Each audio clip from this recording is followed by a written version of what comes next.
سلامونه ملګرو، یو ځل بیا زما په طرفه سلامونه واخلئ. امید لرم چې ښه به یې. ملګرو، نن بیا د ډاکټر کرن خان د دیدن سندرې په تکل راوتي وو، د جوړېدو د ویډیو جوړېدو په تکل باندې. ملګرو، دا هم هغه ځای دی کوم ځای چې مونږه د راشه سندرې څه لږ ډېر کار راته پاتې و، په هغه ځای کې مونږ دلته هغه کمپلیټ کړو. نو دغه بله یو سندره ده، هغې کې هم کار روان کړو. دا ځای ډېر ښکلی دی. نو په دغه وجه پکې مونږ د یوې بلې سندرې سلا وکړه. دغه ځای د ویډیو شوټ دپاره ډېر بهترین ځای دی او په تېر ځل هم تاسو ته ویلي وو چې دلته رش مش نشته، ګڼه نشته. په دغه وجه مونږ دلته سټې وکړو، ایسار شو. د جولای میاشته اخرنۍ ورځې دي او د هړ د پوخ هړ اخرنۍ ورځې دي. په شکال به یو 15-16 ورځې بعد شروع کېږي. په هر ځای کې ښه ډېره ګرمي ده، خو په سوات کې بیا په داسې ځایونو کې د ګرمۍ هېڅ اثرات نشته.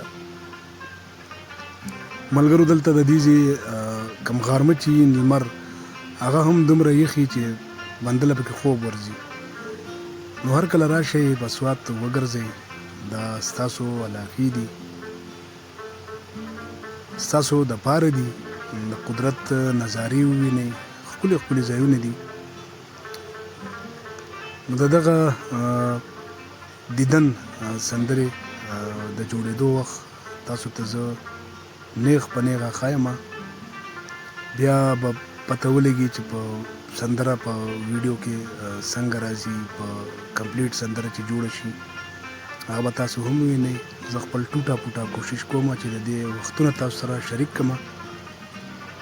املوک دره ډېر یو تاریخي ځای دی. تاریخي داسې دی چې ډېر صدیانو مخکې پې جنګونه هم شوي دي او تاریخي مقامات پکې دي. ښکلی ځای دی. د دې ځای خلک ډېر ښه خلک دی. دلته د میوو باغونه هم دي او ډېر ښکلي ښکلي باغونه دي، غټ غټ باغونه دي د ډېرې زمانې نه. او هر قسمه ونه پکې هم دلته ډېره ده. دلته که خیال کړی دغه د علم د غر سره د دې غر ټچ شوی دی. کافي غټ اوږد غر دی. د سیل دپاره ډېر بهترین ځای دی. دغه سندره به تاسو څه وخت بعد وګورئ، خوندونه به ترېنه واخلئ. ډېر ښه شعرونه لري، ډېر ښه طرز باندې ویلې شوې ده. بیا د دغه سندرې دا کوم ټکي چې وو هغه په دې ځای باندې لګېدل، د دې ځای سره هر لفظونه د دې ځای سره لګېدل.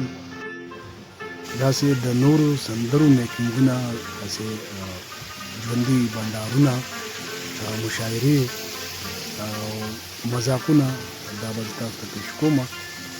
وخت سره سره ملګرو را سره اوسئ او خپله رایې په کمنټ کې راکړئ چې زموږ چینل لپاره نور څه پکار دي او څه کار کول غواړي چې نور هم پرمختګ وکړي. ستاسو د مینې به زه منتظر یم. را سره اوسئ. زما د طرفه د لوی الله په امان.